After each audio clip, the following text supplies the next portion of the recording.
Hey, hi everybody. Welcome to the training today. My name is John. I'll be assisting in this training, and this is Best Practices in Understanding Email Analytics. If you can hear me or if you see the screen share, you should be seeing a message that begins with, "Hi, we'll get started in a few minutes." If you could press 1 on your phone and we'll see your hands raised here.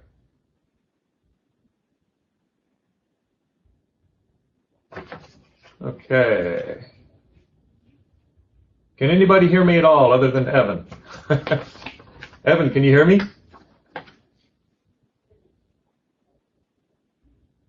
Can anybody hear me?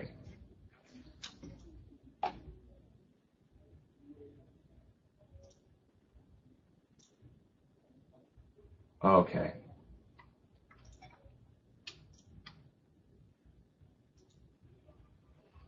Okay, can everybody hear me? If you can, press 1 on your phone and I'll see your hands go up. There we go. Excellent. Thank you very much. My name is John. Thank you for coming and welcome to the training today. This is Best Practices in Understanding Email Analytics. If you have opened your MC screen share program, you should see a message that says, "Hi, we'll get started in a few minutes." Could you please press 1 and let me know if you can see that right now?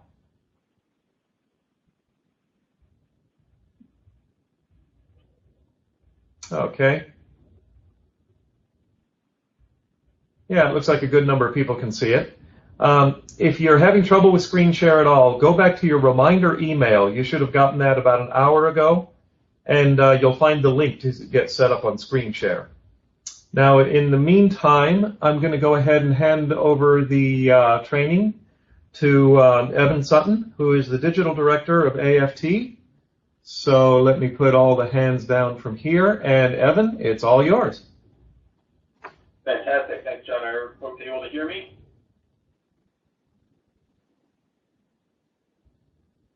Go ahead and click 1 if you can hear Evan. Hello. Just verifying that my voice is reaching you. I saw a few hands go up. There we go. Perfect. And John, are you now seeing the Email Analytics 101 slide? Yes, I am. Great. So welcome, folks. That slide tells you what we're here to talk about. It tells you my name, where I'm at, and my Twitter handle. So you can poke me after this if you feel inclined to do so, positively or negatively.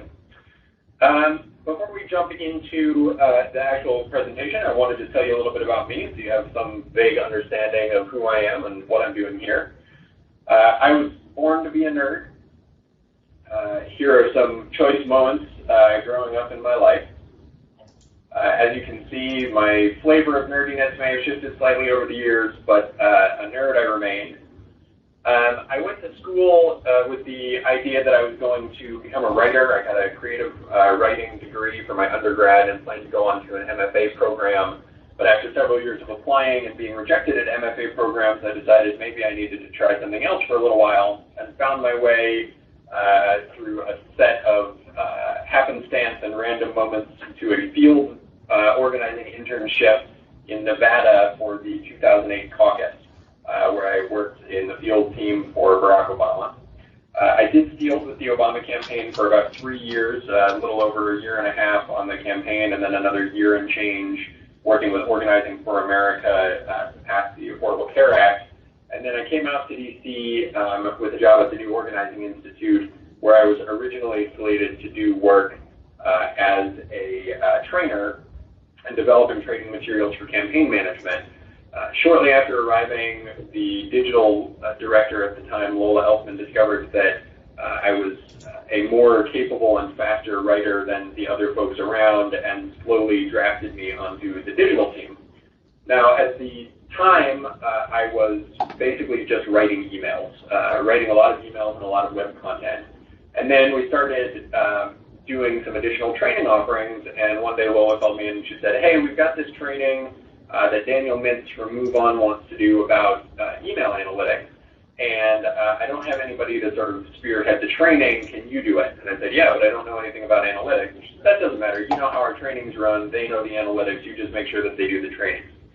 So all of a sudden, I found myself preparing these trainers, many of whom were among the leading stars in email and online analytics, to run this training. I had no idea what analytics could do or were used for at the time, and suddenly I was completely immersed in this activity. It was completely overwhelming. I still don't understand how the statistics really work, but what I have come to understand over the years is the value of even just base level analytics.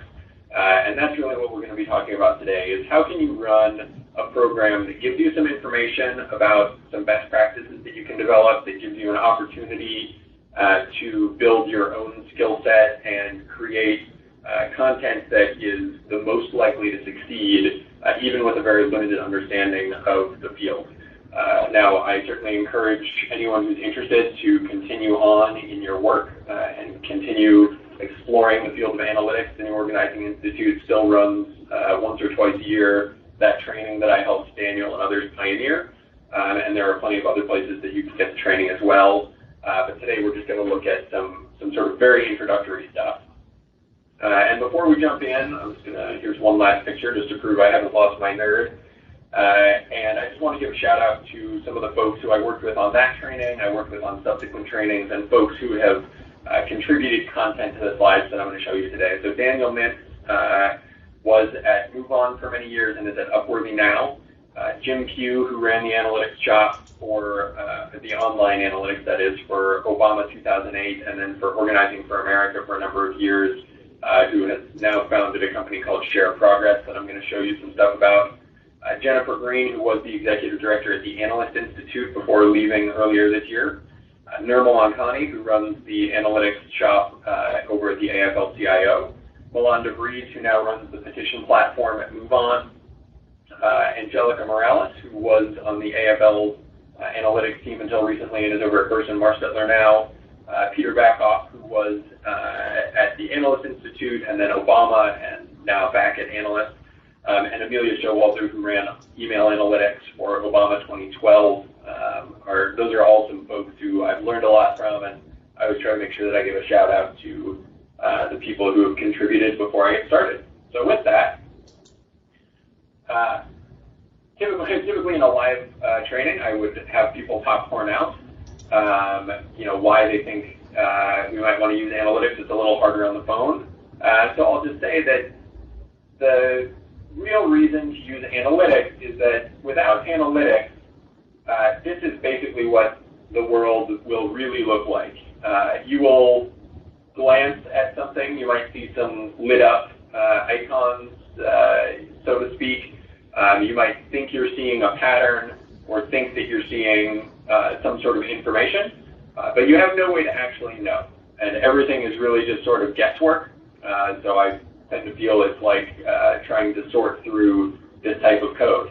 As you start to learn to read the code and read analytics and use them, you'll start to be able to see what's actually behind that and inside the patterns. You'll be able to see that there are certain bright spots that consistently pop out. One of the things we'll talk about in the presentation is that analytics is not best used as a what's the best version of this email. It's really best used to build best practices. And as you start to build those best practices, you'll start to be able to actually see patterns in the code, so to speak. And eventually, well, you might not be able to stop bullets, but hopefully, if you have a really clear sense of your email program, you'll be able to stop things from happening that you don't want to happen. You'll be able to make a coherent argument to your supervisors about why one thing or another is a better way to go than what somebody wants to do. And you'll be able to basically protect your program from potentially pernicious influence from the outside, as well as optimizing your program to give you the most strength possible. So I guess we'll start here. I will ask a question.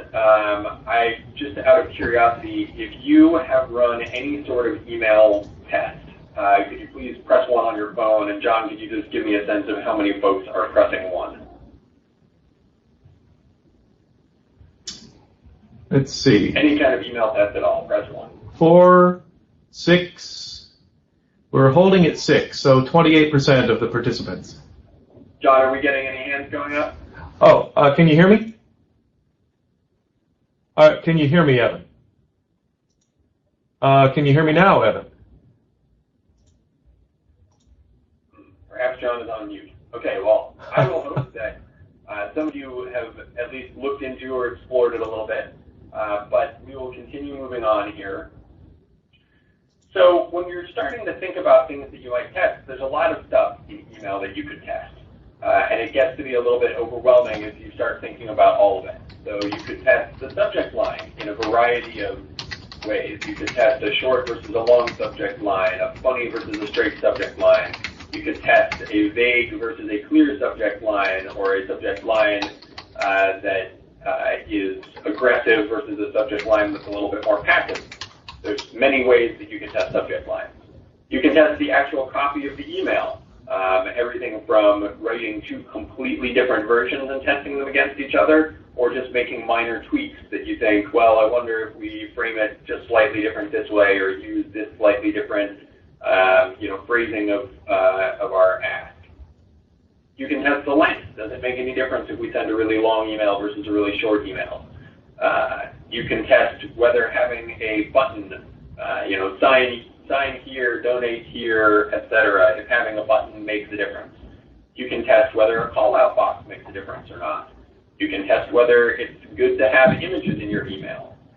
You can test, if you're doing donations, the donation amount. Are we asking for $3, $5, $10? What gets us the most donations, the most overall income? You can test the from line. Does it matter if Randy Weingarten is the sender, or if it's a member, or if it's a different public figure? You can test whether to include a link to a video or not, and if that impacts the action rates. You can test whether the email is all images or text. The DNC has been doing a lot of emails lately that are all image-based emails. The entire email is images. You can test whether including the person's first name in the email makes a difference. You can test including the person's first name in the subject line these days. You can test whether there's a best day to send. That gets a little bit trickier, but are Fridays or Saturdays or Sundays better or worse than Mondays or Tuesdays? You can test whether you get better or worse response rates if you include more than one ask. I will project that you are likely to get worse response rates with more than one ask, but you should test it yourself if you're curious. You can test different types of designs. Maybe you have a boss who really, really loves that super fancy template that looks great on a desktop but renders really poorly on a phone, and you think, well, maybe we should have a really stripped down template like the Obama campaign mostly used in 2012. There's basically any element of an email you can test to see whether it works better or not. And for the purposes of this, we're going to be talking pretty much exclusively about A/B testing, which is where you test two different versions, or maybe more than two versions, against each other and see which one comes back as the most powerful. But let's hit pause.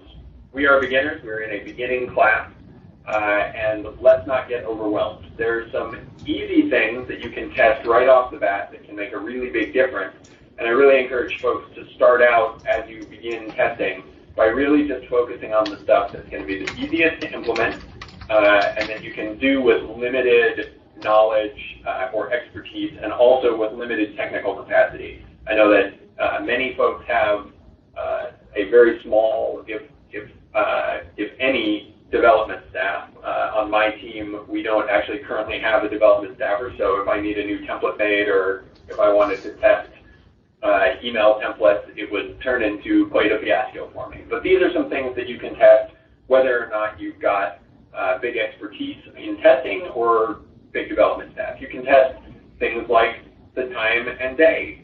And does it make a difference if you send an email at 3 p.m. or 6 p.m. or on Tuesday or Friday? You can test subject line. You can test the sender line, and you can test the email text. All of those very easily with very limited capacity or knowledge. Now, before you go into the test, you need to do a few things. The first thing is you have to define your research question. And we'll talk about that a little bit on in a couple of slides here. The next thing that you need to determine is what is your metric for measuring success? Are you trying to increase conversions? Are you trying to increase donations? If you're doing fundraising, are you trying to increase the overall number of donors? Are you trying to increase the number of new donors? Are you trying to get the average donation size? Are you trying to get the most overall donations? So understanding what metric you're using to measure success is really key. Then you need to determine the size of your universe, and I'm going to show you a calculator that can help you do that. Then you need to choose your universe, which thankfully if you're on Salsa or other platforms, the randomization can be done for you.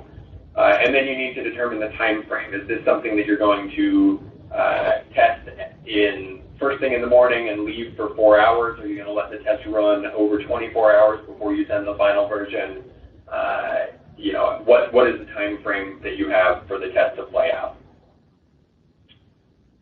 So just understanding, to dive into this a little bit deeper, the difference between a treatment and a control. Now, with testing, what we're looking for is causation, not correlation. And those two things are often confused. And the way that we do that is that we take two versions that are different by one thing, and we test them against each other. Now, this is important. If you are trying to test the subject line to see which subject line works best, then everything about the email should be exactly the same except the subject line, because otherwise you don't know whether it was the subject line that made the difference or something else that you changed. If you're testing whether a button or no button, then the only difference should be that there is a button or there is no button, or what the button says. You should, again, have one thing that you're testing and one thing only, because otherwise you won't be able to say for sure which item caused the difference. So your treatment is your independent variable. It's the thing that changes, right? So you could change your message. You could change the length of the message, the targeting of the message, the button that's involved, right? The subject lines. These are things that can change. What you're looking for is the outcome, right? That's the dependent variable. So are you measuring voter turnout? Are you looking to see if there's a difference in candidate support? Both of those things are much more high-level tests that require a lot more than just email, but they're in here, right? Things in email. Are you measuring the click-through rate? Are you looking for open rates? Are you looking for the engagement rates? When you set up, you need to have a very clear question, right? You need to have something very specific that you can then point back to and say yes or no once you see what the result was. So, for example, will a subject line reading sign the petition against Pearson increase conversions relative to a subject line reading taking on testing? This is one that we actually tested. A bad example is how responsible is my email campaign for winning the overall campaign, right? Because you can't know the other variables, but what you can know is, did one subject line perform better than the other subject line? So once you've got a sense of this, you'll start to have way more questions than you can actually test, and you should hone in on the ones that you can actually implement successfully or think you can implement successfully. I just want to hit pause for a minute here because we just covered a lot in a short space. And I just want to give folks a minute. If you are feeling like you're with us, please hit 1. If you're feeling like you could use a little bit more before we move on, please hit 2. And hopefully, John, you can tell me if we've got a good number of 1s or if we need to stop and take a couple questions from 2s. Sure thing. Hey, what do you know? I found the mute button. We're getting about 52% of number 1s and no number 2s right now. Great. All right, well, we will continue moving along. If you do have a moment as we go through this where you have a moment where you're just like, I have no idea what just happened, please do hit 2. And John, if we start getting some 2s, if you could just flag it for me and we'll stop and take questions. I'll keep an eye out for the 2s. Great. So once you've started this, you're going to go through a workflow. And this is the workflow from Amelia Showalter. Again, she ran the email analytics for Obama 2012. And it's just absolutely one of the best at this. So the first thing you've got to do is decide what you're testing and how many versions. Now, as you're going to see on the slide in a minute, the Obama campaign, for most of their tests, tested 18 different versions of any given fundraising email. None of us is likely to ever work with a list of the size that is required for that or have the capacity to test that many versions, but you should still know how many versions am I going to test. For us at the AFT, generally the answer is 2, sometimes as many as 3, but rarely more than that, and we'll talk about why in a minute. So then you're going to pick your metrics. Am I looking for the highest open rate? Am I looking for conversions? Am I looking for the click-through rate? Am I looking for a ratio? We'll talk about what all of those things mean. But we need to know what metric are we looking for. We'll ask how long we have to make a call. We'll pick our sample sizes using a calculator that's going to tell us how big a sample size we're likely to need. We'll set up the emails in Salsa or whatever CRM you're using. We'll send the test, collect the data, make a projection based on the data. We're not going to try to get too crazy and overinterpret it. We're going to go with our best gut combined with the best data. We're going to hit send and hope that we were right. So this is a slide just to show you how the Obama campaign tested things. And what you see here is you've got 6 different versions of an email. And on each version of the email, they tested 3 separate subject lines. So you've got V1 through 6 and subject line 1 through 3 on each of those. In the third column from the left, you've got the donors. So that's the total number of donors who donated to each of those versions, and the total money raised from each of those versions. And what we can see, right, if you look in the bar chart on the right, is that from picking the best version out of all of these, they raised an additional $1.5 million between sending the best version and the worst version, and they raised, $2.2 million best versus worst, and $1.5 million extra best versus average. That's a pretty big deal, right? And again, most of us are never going to have a list like the Obama list to work with. That's okay. We're all looking at much smaller differences. However, small differences, especially on smaller lists, add up big in the long run. I don't know if any of you are poker players. I'm a big fan of the game, and Doyle Brunson is my poker hero. Doyle's strategy is that you win as many small pots as you can, because that's how you build a deck to take on the big pot, and that's exactly how I look at my list and building it, is you want to win as many small victories as you can. Getting a couple of extra people makes a difference in the end.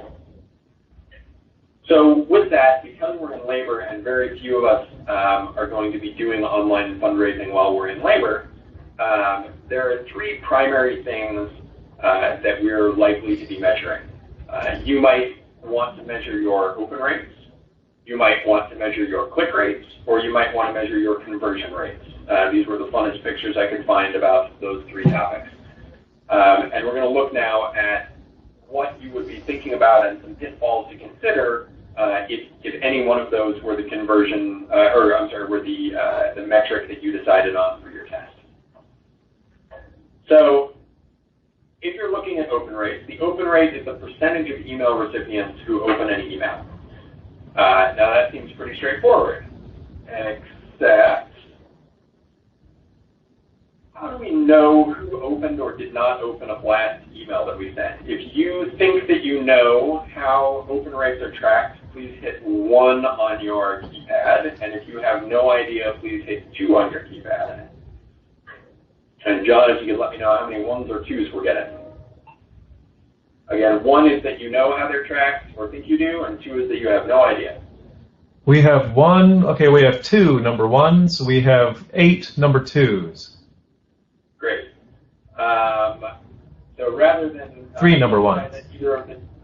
Rather than victimize either of the number 1s to explain it, I will explain it here. However, be warned that on the future ones, if I ask for number 1, I may call on you to explain it for the group. So the way that we track this is that the Blast client, Salsa in the case of most of us as AFL affiliates, but possibly a different one, inserts a single pixel image into the email. And when that image is downloaded, they know, okay, that email was opened. The problem is that these days, every email client makes you activate images from senders. If you did not in Gmail or Outlook or Hotmail or whatever client you use click accept images or download images from this sender, then that never downloads and they don't know that you opened the email. This is particularly problematic because as more and more people use email almost exclusively on their phones, or at least quite a lot on their phones, fewer and fewer people are actually downloading images on their phones, which means that we have a less and less reliable sense of who actually downloaded the images and actually opened the email, which makes open rate a very tricky item to use as your primary metric. Now, there's another reason to be wary of using open rates as a primary metric, and that is because in the end, it shouldn't really matter how many people open your email. It should matter how many people are actually taking your action.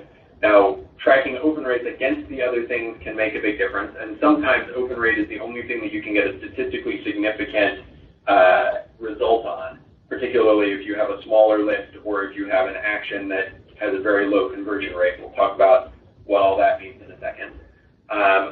But generally speaking, open rate is your least reliable and also least valuable metric to track. So some of the things that impact open rates. You've got the name of the sender. You've got the actual subject line. You've got the preview text. You've got the time that it was sent, right? These are all key factors that could impact open rates, and you can see all of them represented here. Some things that you could test on this. Does sending from danielmintz.moveon.org result in more opens than sending from just Daniel Mintz? Or is there a different sender who you might test? Does the subject line make a significant difference in the number of people who opened it? Does the time of day or day of the week make a difference in the number of people who opened it? So if you're looking for open rate as your primary metric, those are the things primarily that will impact your open rates. This is from a MoveOn campaign from, I think, must have been 2012. And you can see here they were testing these three subject lines to see which of these subject lines was going to result in the greatest open rate. So you've got three options: redefining rate, no means no, and the GOP plan to redefine rate. You have give or take the same number of folks in each group, the control on the two treatments, and then you can see the open rates here. You can see that you had 13.9%, 13.97, and 13.66. Now, I don't even need to go and run this through a power calculation to know that none of these is a statistically significant result at this power, and that's something that you'll start to develop a sense of. With audiences this small, that much of a difference is never going to be significant, but it might start to give you a sense of, okay, well, which one of these seems like it's performing the best, and you might need to make a call that, well, we can't say with certainty, but this seems to be performing the best. We need to get the rest of it out the door. We're going to go with this one. The next thing that you might be looking to test as just a basic type of test is the click-through rate, right? The click-through rate is just the percentage of the audience who clicked on a link. Now, it could also be the percentage of openers who click on a link. And depending on what email program you're using, it's going to look at that differently, so you should be aware of how it's looking at it. To get that kind of data, the links need to be hashed. Now, that's a process that all of the major senders do for you. You don't need to worry about that. They'll hash every link that they send. But it's simply to say that it's not something that you can do, if you're using Outlook or Gmail, right? This is for blast emails. It won't work on external links unless they're being redirected, generally speaking. So if you are sending to a link that goes off to an outside site, you have to verify. Now, Salsa automatically redirects it through Salsa if that's what you're using, and many of the others do, but you will want to verify if I use a link to an external site, is it being redirected through so that I can track click-through? And then, of course, there's the question, what if I forward my email to my friends? Are they tracking unique clicks or are they tracking unique openers?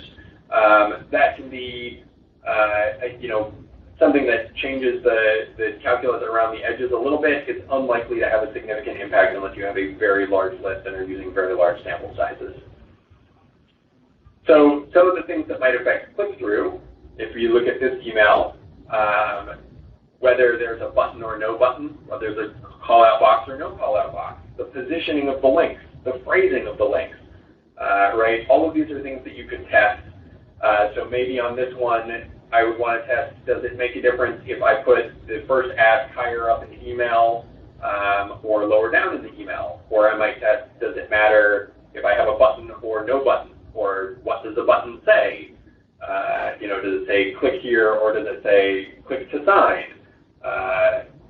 These are all things that I could test to see, my click-through rate metrics. So here's the same email to look at a little more data coming back on it. And here what we can start to see is not just the open rate, but the percentage who clicked. Now this is an important thing, even if open rate is not your key factor. It's important to understand the ratio between those.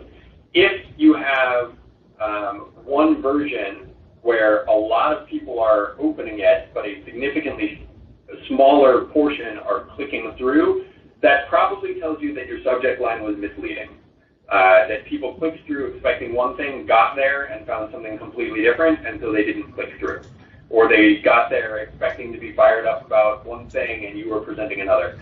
This is a really key reason not to be misleading. Even if you're going to test a vague subject line versus a direct subject line, don't be misleading in your subject line test, and you'll see if people feel like they're being misled by the ratio changing dramatically between a direct subject line and a vague subject line. So if we look here, we can see that even though the no means no had the marginally highest open rate, it actually has the lowest click rate, both in terms of raw clicks and the click percentage. And the lowest performer in terms of open rate, the GOP plan to redefine rape, has the highest click percentage of the group. That starts to tell you something. You say, oh, well, man, maybe I would have sent, even though it wasn't statistically significant, maybe I would have sent that number 2 test to the whole list, when in fact, it looks like number 3 actually has a better click-through percentage. Maybe I should look at some more data. Now we're going to look at really the key factor, which is your action rate. In the end, it doesn't matter how many people opened your email or how many people clicked through your email if they don't complete the action. Because in the end, that's what we're looking to do, get people to complete the action. So this, when you can get it, is really the factor that I encourage people to focus on the most. And the action rate is the percentage of the audience who take action, or you may calculate it as the percentage of openers who take action, or you might do it as a percentage of clickers who take action. Now, one of the better ways to set up your test is, instead of focusing on a single metric, is focusing on the ratios. So what is the ratio of openers to conversion? Or what is the ratio of click to conversion, rather than the raw number or the raw percentage of openers or clicks or conversions? Because what that tells you is how many people are being moved. If you're looking at a ratio, it tells you how many people who I'm getting to interact with it in the first place am I actually getting to complete the action. And that can be a pretty important factor to consider. But as you're looking at the action rate, right, there are some factors that can affect the action rate but not the click-through rate. The biggest of those being, what does the page look like that you're sending people to? If you find that for an action you're seeing a lot of people clicking through but not a lot of them completing the action, then that might tell you that your action page is poorly designed, that you're asking for too much information. That's a point at which you may need to start getting a more sophisticated help with developing different pages that you can test to see what works. But since we're talking about email specifically right now, it's just important to note that there are factors beyond just the email itself that can make a difference in whether people are completing the action once they land on your page. Another big one is what's the relationship between how high the bar for action is and the action rate. And typically what you'll see is the higher bar the action, the lower the action rate. That will also generally affect click-through rate, though, because most people who are being asked something like, will you host a house party, are not going to click through to the page and then quit because they realized that they were being asked to host a house party. They just wouldn't have clicked through in the first place. So going back to this example, we're going to look again, and we're going to see what happens when you look at the action percentage. So now what we can see is that, again, it's only marginal. It's not statistically significant. But 317 folks, or 3.77%, that's of the overall audience, took action on number 1, which is ahead of either number 2 or number 3. And what we can see is that even though number 3 had a better overall click-through rate, the overall action rate is a little bit lower. Now, I'm going to jump out and show you a little trick here. This is a file that John's going to send around to folks. It's a power calculator that Daniel Mintz created. And it does 2 important things. The first important thing that it does for you is that it lets you see how much or how large your test audiences need to be in order for you to potentially get a statistically significant result.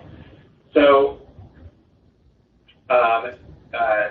the Chi-squared test is the one we're going to look at right now, which is the test to see if the result that you're getting was actually statistically significant. And what we're going to do is we're going to put the numbers from this move-on test through the paces, just to see how it works. Now, when you go into this, you're on the Chi-squared tab, and it says right up here, Chi-squared test for independence worksheet. The first thing we're going to do is say how many groups we've got. So we've got 3 groups, and the calculator will automatically populate this. So I'm just going to give these groups the same names that I've got, which are 1, 2, and 3.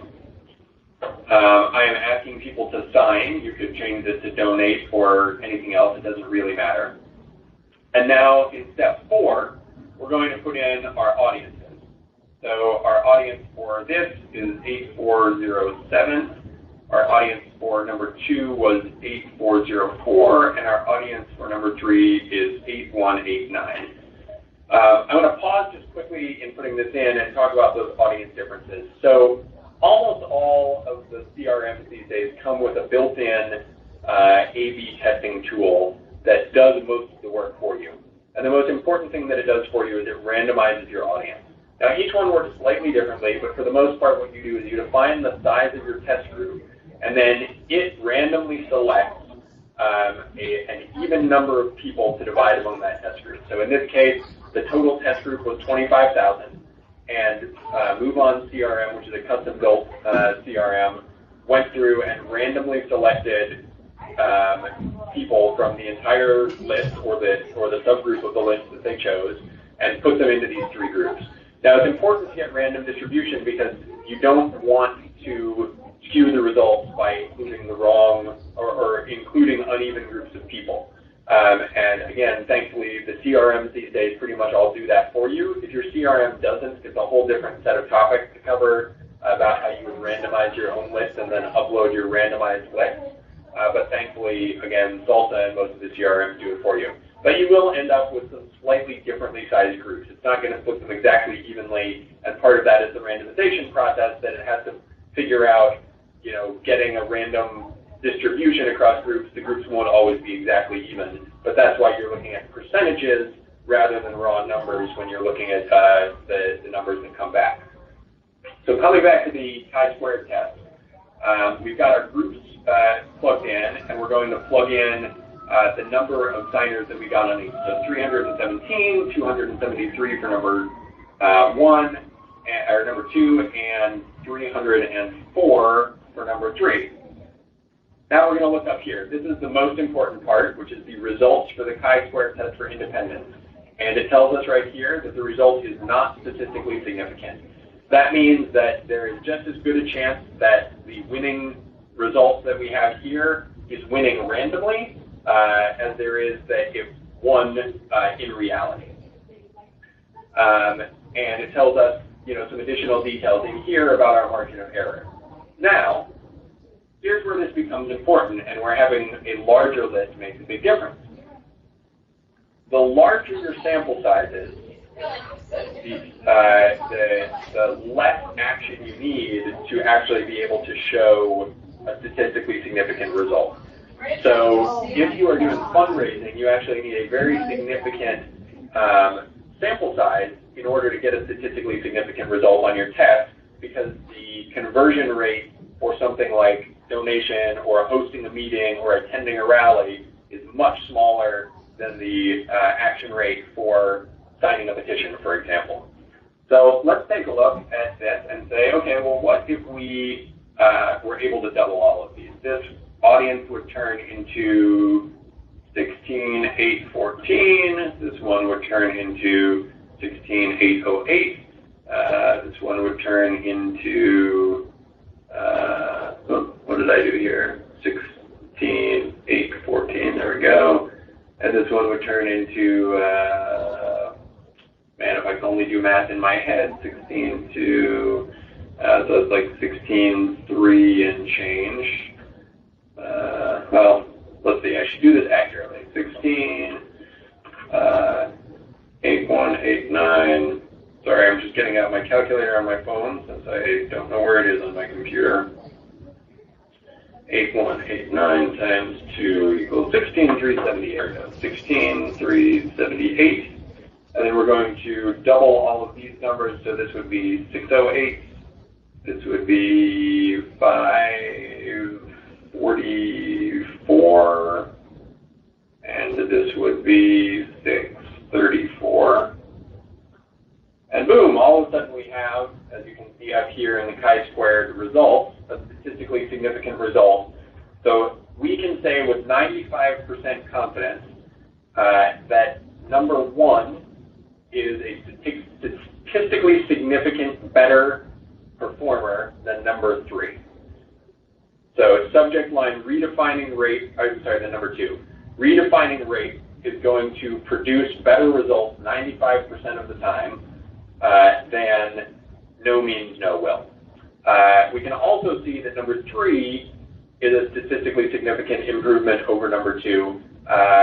Number 1 is not statistically significant improvement over number 3 yet, but if we continued growing the size of this, we can project that it probably would be. I'm going to hit pause right there and say, let's stop for a minute and take any questions. So if you've got a question, hit 1, and we'll try to field it right now.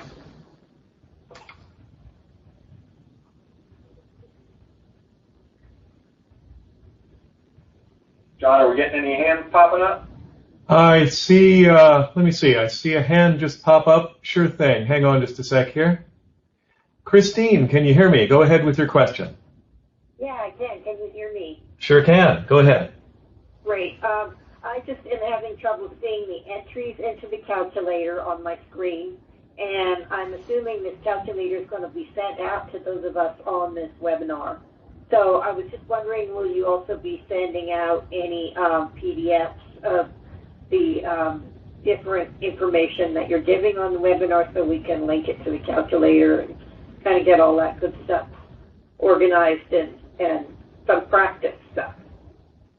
Gotcha. So you will be getting the calculator, and apologies for the difficulty seeing it.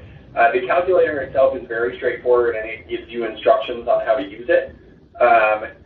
We will also send along, I will find a practice worksheet that you can use to sort of walk through and see how it all works step by step. And that hopefully other folks are not having quite as much trouble seeing it, but sometimes screencasts are not the best. So yes, you will get some stuff that you can. Yeah, it's probably my end. And Christine, I can tell you that we will be putting the PowerPoint up on our landing page for our trainings. That'll happen in a few days with any luck at all. And you'll be able to view the PowerPoint and download it from there. Great. Awesome. Thank you. Sure thing. All right. Fantastic. So again, the importance of what we just looked at is the importance of your sample size. And we're going to look at the power calculator in a minute, which will tell you, can I really test this? Does it really make sense to test this? Because sometimes the answer is no. Sometimes you're not going to be able to get actionable information. And it's important to know that beforehand so you don't waste a bunch of time testing something that you're not actually going to be able to get a definitive answer on. But what this little exercise just showed is that the larger your sample size, the more likely it is that you're going to be able to determine whether you have a statistically significant result or not. And often what that means for smaller lists is that rather than A/B testing a single email, where you would test one version to a portion of your list, another version to a portion of your list, and then send the rest of your list, hopefully the bulk of your list, the best performing one, you may need to split it so that you're sending half of your list one and half of your list the other. And what you're going to do is build build tests that you can run over time to see if you can develop a sense of the patterns. Tests like that, you might be running a test, for example, to see if I were doing that, I might see if sending emails from Randy Weingarten over time was consistently a better or worse performer than sending them from somebody else. Or I might be testing over the long haul if including the person's name in the subject line or a direct subject line versus an indirect subject line and seeing if I could determine a pattern. That would be, again, if I don't have a large enough list to get the sample sizes where I can do an A/B test to a portion of the list and then the full blast to the rest.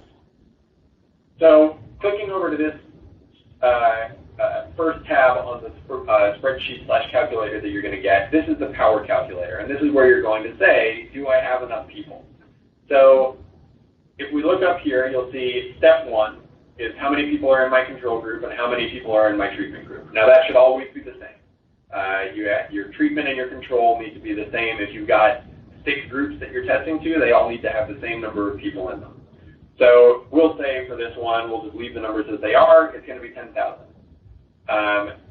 For the purposes of this calculator, the contact rate is the open rate, and if you hover over some of these, it'll pop up a little box that explains it. So for a subject line test, you can assume 100% contact rate because that means that everyone who opened the email was someone who you contacted. Then you want to say, what action rate do you expect in the control group? Now, to get that, you want to look back at previous emails and say, what was the action rate, typically that we got for asks like this? So on a typical petition ask, for example, we usually see something in the neighborhood of a 3% action rate in my control group. So I'm going to put 3% in here. Then I want to say, what confidence level do I require? Now, the more confident I need to be, the harder it is going to be to get a statistically significant result. That is to say, a result that I can basically prove is actually causing something instead of correlation.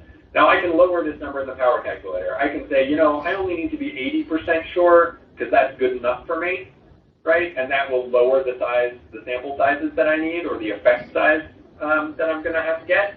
I can also change the statistical power I require, and I'll just hover over this. But basically, the statistical power is how often am I willing to be wrong? So in this case, 1 in 5 times, if I set it for 80%, I'm saying 1 in 5 times I'm going to be wrong, even if I get the result that I'm looking for. It's still not going to have been the right one, but I'm willing to tolerate that. And that's a pretty typical. So 90% confidence and 80% statistical power for an email test is a pretty normal level of confidence and power. And then what it's going to show me up here is the minimum detectable effect size. So if I'm sending to 10,000 people and I expect a 3% response, then I'm going to need a minimum detectable effect size of 0.6.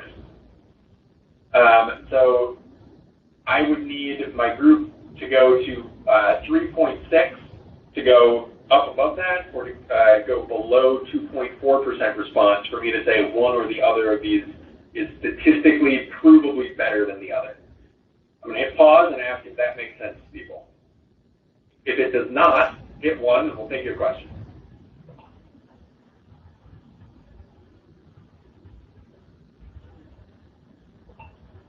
I don't see any hands being raised. Oh, I see one.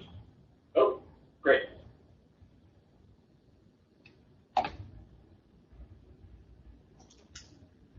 Hi, Jean Dearden. I think you have a question? I do. If you could just review the last step that you discussed. Sure, you bet. So we was that the step of the confidence and the statistical power, or the detectable effect size that you had the question about? Detectable effect size. Great. So that tells us that in order for this test to say with 90% confidence at 80% statistical power that one or the other version is better, then I need the difference between the two to be at least 0.6%. So I would need, in this case, if my control actually comes in at 3% response rate, which I'm estimating because that's my standard response rate for a petition, then to say that the treatment group is better, I would need it to be at least a 3.6% response rate. And to say that the control is better, I would need the treatment to be a 2.4 or lower response rate. Anything inside of that is within the margin of error, and I can't say with confidence, with statistical confidence, that one or the other is better. Is that clearer? Yes, thank you. Great. So what does this tell us? Basically, this tells us, do I have enough people to actually get a statistically significant result? Now, if I was doing let's say a host an event ask, typically I might see a conversion rate of somewhere in the neighborhood of 0.3% for an ask if I'm sending to a big list. Now, hopefully you're not sending a high bar ask like that to everyone and expecting them all to come back. Hopefully you're targeting to, say, people who have volunteered in the past or have shown some other level of activism that you think gives them a likelihood to actually host an event.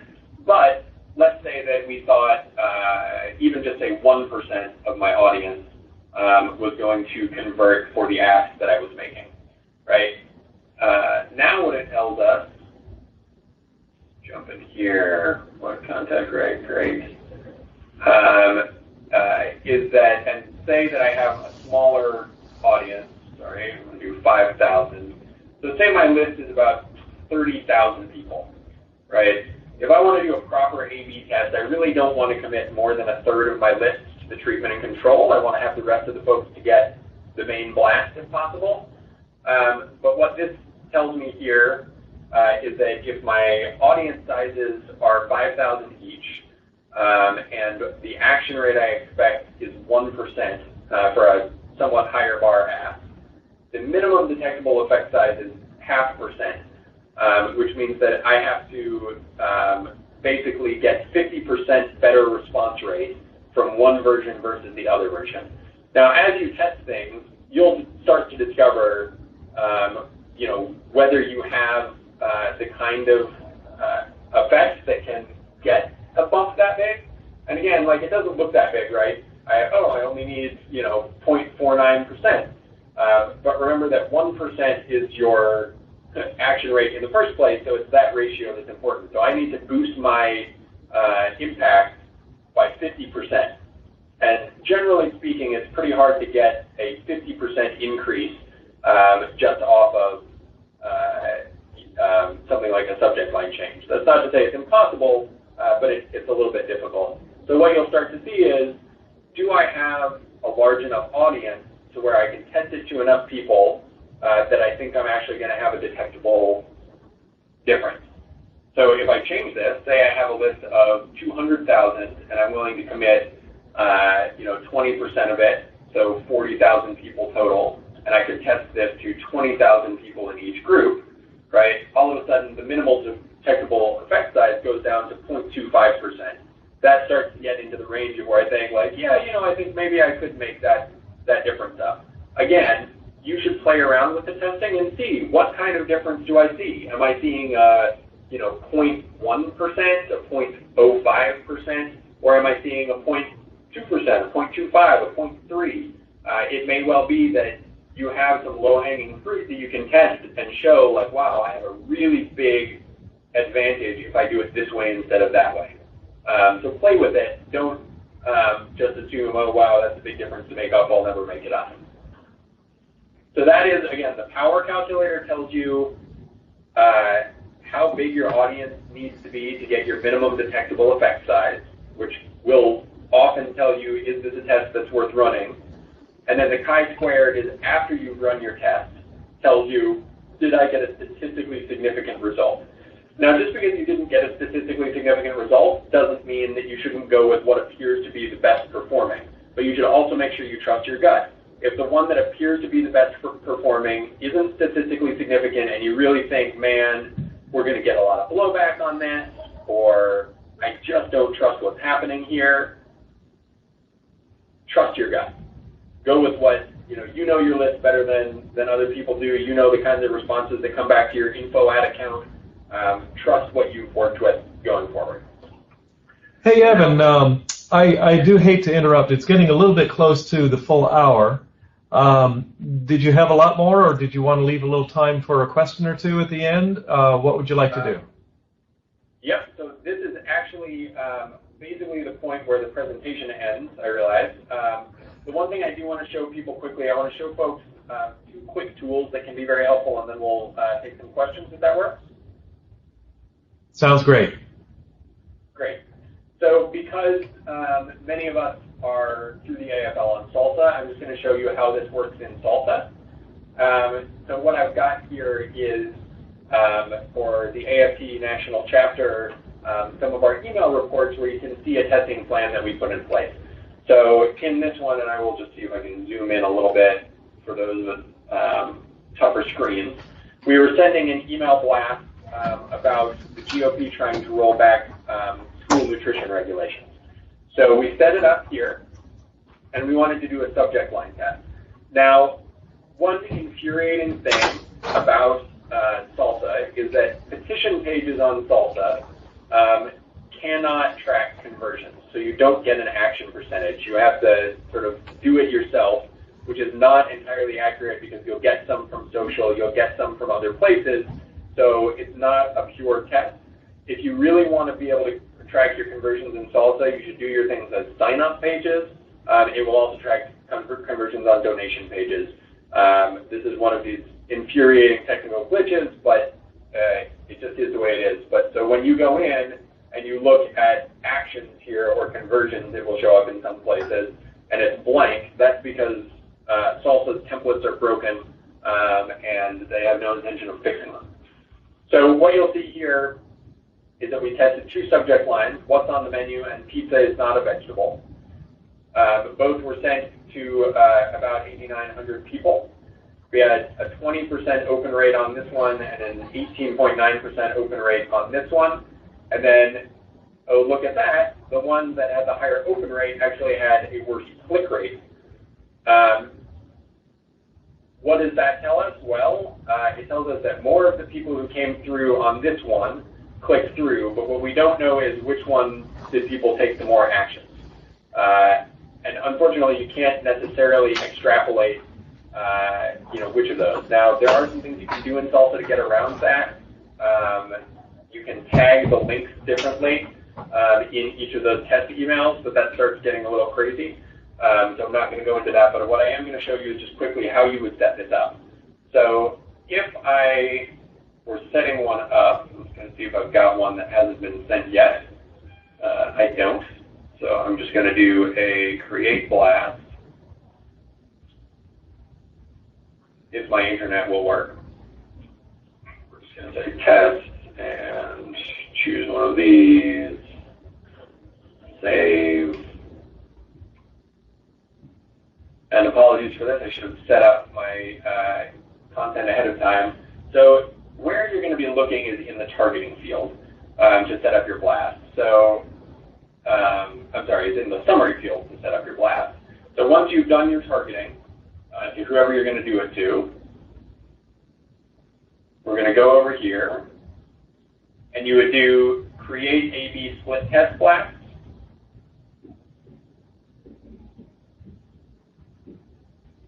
Oh, it's not going to let me do it because I didn't say who I was targeting. There we go.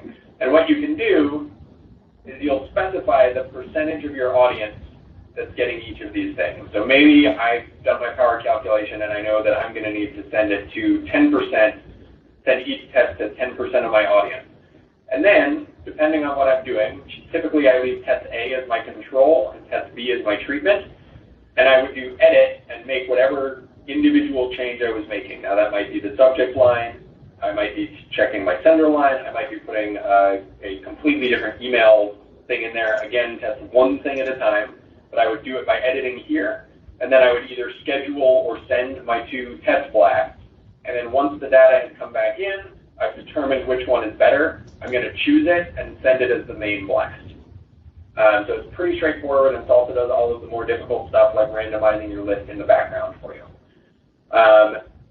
The other thing I just want to show you quickly, I mentioned Jim Pugh as one of the folks who really taught me a lot about this. And he's got a tool that you can now get if you're an AFL affiliate. You can get a special deal through the AFL on this. It's called Share Progress, and it's an analytics testing tool for social media.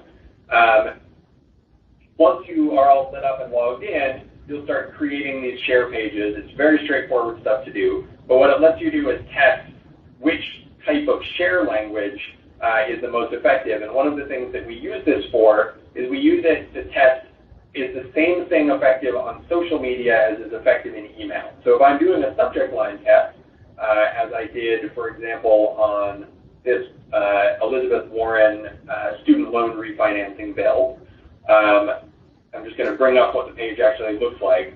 So you create, again, A/B versions of an email share, and this is the after action share page, of a Facebook share and of a Twitter share. And what I do is I make these, if I'm doing a subject line test, I make them mirror what my subject line was. So here, version 1, why can you refinance everything except student loans? That was one of our subject lines. Our other subject line was Elizabeth Warren's common sense solution. And then I look and I see, as this goes out, did the social perform the same way that the email performed? And if not, then I need to think about, well, what was different between who's getting it on email and how it's being shared on social. And it's just another layer that it can give you to really get a sense of what types of things impact who's taking action on your stuff. So with that, we will hit pause and take any questions at all that you've got about testing, how you might implement some of this stuff, where there's more resources, etc. So if you've got a question, please hit 1.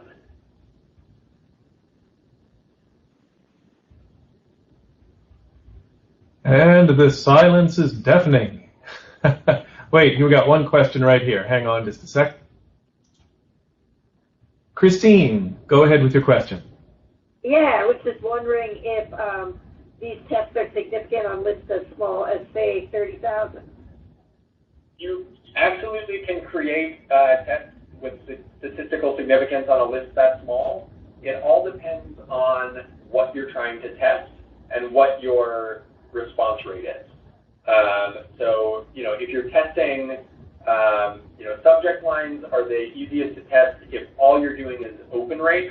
Open rate is the easiest metric to test and get statistical significance, but it's also the least reliable because, as we saw in the Move On example, and as you'll see as you start doing things, often the email with the highest open rate may not be the one that actually generates the most action, but it can still give you some sort of sense. And you can also, as I was saying, do tests.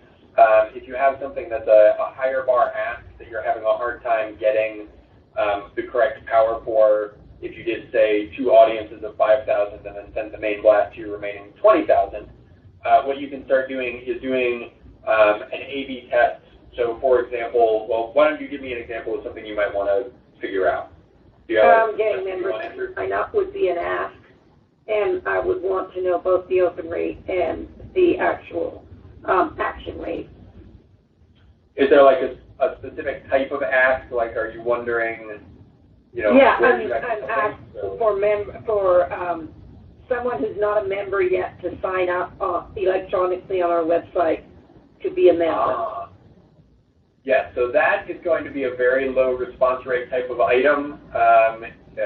If it compares favorably to similar types of asks I've seen tested, I would be surprised if you have an overall conversion rate of more than about 1 or 1.5% of your overall audience.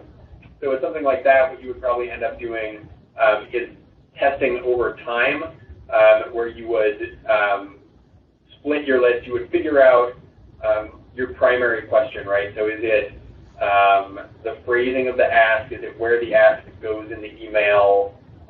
Is it some other factor? And I would just split my audience in half and test the same thing over and over and over until you see if there's a clear pattern that can give you an answer to that question. So in that case, it's a testing over time rather than doing optimizing for a single email. Got it. Thank you. You bet. Any other questions popping up, John? Let me see. No, I don't see anything else. I'll give it a little bit more time. Does anybody have any questions at all? If you do, please press 1. And I'll just say again, this stuff goes very deep. I am still very much a novice at it. Since starting at the AFT is the first time that I've actually had a list of substantial size to test the types of things that I was trying to convert people to. And I make a habit of calling people who know this much better than I do on a regular basis. I'm also always happy to try to help you if you have a specific question about how this works. Feel free to tweet at me or email me, and I will do my best to give you a little assistance. But don't be afraid to get in there and play around, and there are also lots of resources on how to run email tests on New Organizing Institute's website. If you go to neworganizing.com/toolbox, again, neworganizing.com/toolbox, and go into the online organizing, there's a whole suite of analytics and testing sessions that you can watch and learn from. Okay, we have a question from Lisa. Great. Hi, 2 quick questions. One, is this recorded and going to be shared? Yes, if you'll go to, and give me a couple days to get it up online, aflcio.org/digital training, and then look up this training, best practices in understanding email analytics. We'll have a link to the PowerPoint and also a link to a video recording. Great, thank you. And my second question was, I may have misunderstood. Did I hear you say that in a salsa email you could include links so that the recipient can Facebook and tweet the message? In a salsa email, you can do that, but you need either somebody who knows how to build those links organically or a tool to build them. There are, if you just Google create social media share links, you will get a number of sites that let you do it, where you just plug in the information and the links that you want shared, and it gives you a little snippet of code that you can include as a link. So that's something that you can do. And then the last tool that I was just showing is a tool called Share Progress. It's something that if you're an AFL affiliate, you can get on a discount through the AFL, and it lets you build, let me just show you quickly what this looks like, let's see here, I'm just going to pull up what one of these looks like. So when somebody has completed your action, the way this works is when somebody has completed your action, since they signed your petition, you have the choice of where to redirect them, to a thank you page, to a page with like share this or donate or whatever. So this is where you would send them. And the basic page template looks like what you're seeing here, where you've got very big and email your friends, a share on Facebook, and then the Twitter down here. And what happens is that as people go through, they click on it, it shares, randomly shares one or the other of the tests that you've set up. Then it measures as people come back through. I'll just pull up the analytics page again. That's not a good one. That one hasn't even gone out yet. Let's look at this one. So the analytics page goes through. It monitors how many people come to the page, how many people have shared your content, the total number of people who came in from those shares, and the total number of actions.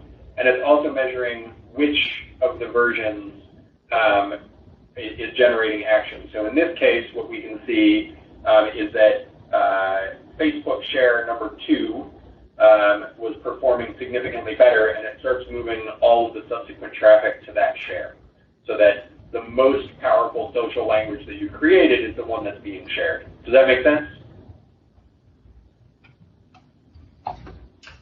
Does that help, Lisa?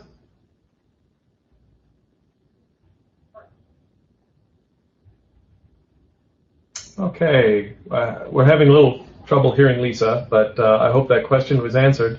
I know we've gone a little bit over the time. I don't see that anybody else has a question, so I think we're good to go. I just wanted to mention to everybody at that same link that I gave you earlier, which is aflcio.org/digital training. I'll also have the file that Evan was talking about earlier. I'll go ahead and email it to you, but it'll also be available there if you need it. Great, and thank you everybody for joining. Again, I've put my Twitter handle up on screen here. If you have questions, always feel free to tweet at me, or I'm just esutton@aft.org. And thanks all for joining, and go out and play around, have fun, see what you can figure out. Great, thanks very much, Evan. Thanks, everybody.